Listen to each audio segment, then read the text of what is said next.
ನೋಡಿ ಇವತ್ತು ನಮ್ಮ ಮನೆಯಲ್ಲಿ ಮೀನು, ಇದು ಬಾಂಗ್ಡೆ ಮೀನು, ತುಂಬ ದೊಡ್ಡದಲ್ಲ, ಮೀಡಿಯಂ ಸೈಜಲ್ಲಿದೆ.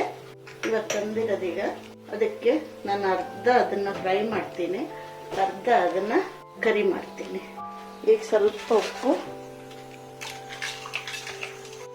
ಮತ್ತು ಅರಿಶಿನ ಪುಡಿ ತೊಳ್ಕೊಳ್ತೀನಿ. ಆಮೇಲೆ ಚೆಂದಾಗಿ ತೊಳೆದ್ಮೇಲೆ ಮತ್ತೆ ಇನ್ನೊಂದು ಸತಿ ವಿನಿಗರ್ ಹಾಕ್ಬಿಟ್ಟು ತೊಳಿತೀನಿ. ಮತ್ತು ಫಿಶ್ ಎಲ್ಲ ತೊಳೆದು ಇಟ್ಕೊಂಡಿದ್ದೀನಿ. ಅದಕ್ಕೆ ಬೇಕಾಗಿದ್ದ ಸಾಮಗ್ರಿಗಳನ್ನು ನಾನು ತೋರಿಸ್ತಾ ಇದ್ದೀನಿ. ಮೆಣಸಿನ್ಕಾಯಿ ಪುಡಿ, ಉಪ್ಪು, ಅರಿಶಿನ ಪುಡಿ, ಶುಂಠಿ ಬೆಳ್ಳುಳ್ಳಿ ಪೇಸ್ಟ್, ನಿಂಬೆಹಣ್ಣು, ಅಕ್ಕಿ ಪುಡಿ, ವಿನಿಗರು, ಕೊಬ್ಬರಿ ಎಣ್ಣೆಯಲ್ಲಿ ಹುರ್ಕೊಳ್ತೀನಿ. ಇಷ್ಟು ಈ ಫ್ರೈಗೆ ಬೇಕಾಗಿರೋದು. ಹೋದ ಸತಿನೂ ತೋರಿಸಿದೆ ಬೇರೆ ಥರದ್ದು, ಇದು ಬೇರೆ ಥರದ್ದು.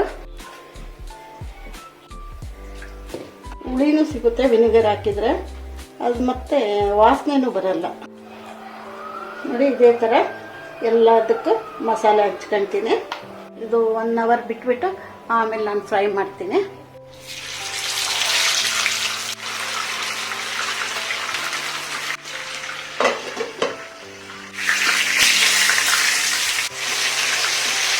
ತುಂಬ ಹೈ ಫ್ಲೇಮಲ್ಲ, ತುಂಬ ಲೋ ಫ್ಲೇಮಲ್ಲ, ಮೀಡಿಯಂ ಸೈಜಲ್ಲಿ ಇಟ್ಟಿದ್ದೀನಿ. ಫಿಶ್ ಫ್ರೈ ರೆಡಿಯಾಗಿದೆ. ಎಲ್ಲರಿಗೂ ಇಷ್ಟ ಆಗುತ್ತೆ. ಎಲ್ಲರೂ ಮಾಡಿದ ಮೇಲೆ ಸಬ್ಸ್ಕ್ರೈಬ್ ಮಾಡಿ, ಶೇರ್ ಮಾಡಿ, ಕಮೆಂಟ್ಸ್ ಮಾಡಿ. Thank you very much.